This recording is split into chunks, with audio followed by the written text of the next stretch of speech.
So I saw this TikTok the other day and I really wanted to share it with you all. So I'm going to play it right now.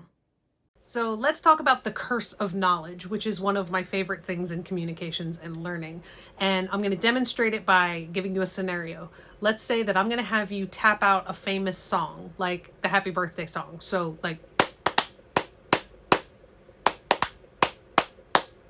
and I'm going to have you do it for a bunch of people. But beforehand, I'm going to ask you, how many people do you think are going to know what you're tapping? How many people do you think are going to guess that song?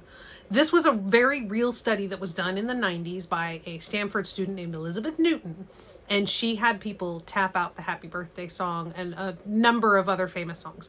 And people guessed about 50%. They said, we think that people are going to know what we're tapping about 50% of the time. So 1 in 2 people are going to pick up what I'm tapping.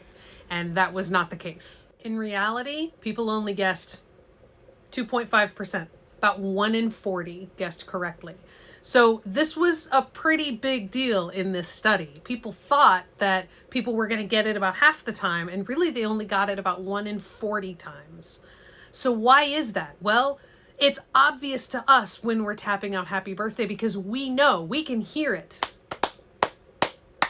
But the other person can't hear it. And we have sort of lost the ability to empathize with somebody who doesn't know the knowledge that we do. The takeaway from this is that once you learn something, you kind of lose the memory of not knowing it, and you lose empathy for people who don't know it. That's the curse of knowledge.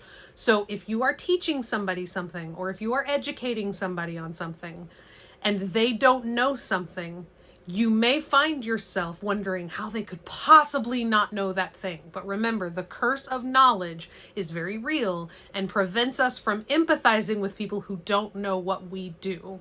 I'm so happy, one, that I saw this TikTok because I feel like it's helping me to put into words what I've been trying to say about SOPs, standardized operating procedures, for ERG leaders. As the ERG DRI, the ERG program manager, community manager, we want ERG leaders to do a certain thing. And they all have different role titles. Hopefully it's consistent across ERGs. We're not going to get on that right now. But each of them has a role in the ERG. And we kind of know, at least, what we want the ERG to do and how we want the ERG to do it. But because we've never articulated what we want them to do or how we want them to do it, we expect them to just know, to just get it right, to just do it. We expect them on their own to succeed.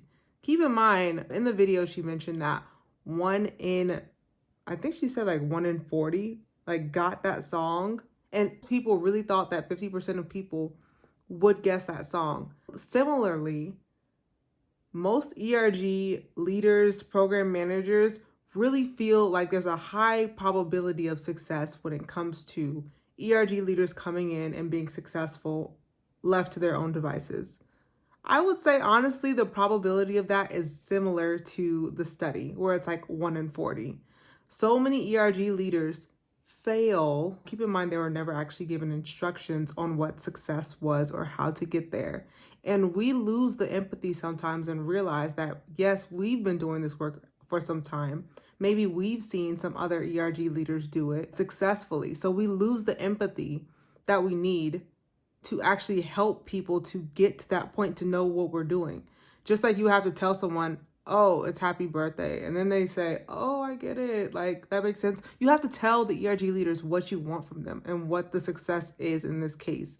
Then they can follow along with it. I feel very strongly about this because so many times people get frustrated because someone isn't doing a certain something, but maybe they just don't know what to do or how to do it. And it is your job as the ERG DRI to make it easy for people to continue the work. That's your duty. That's my message.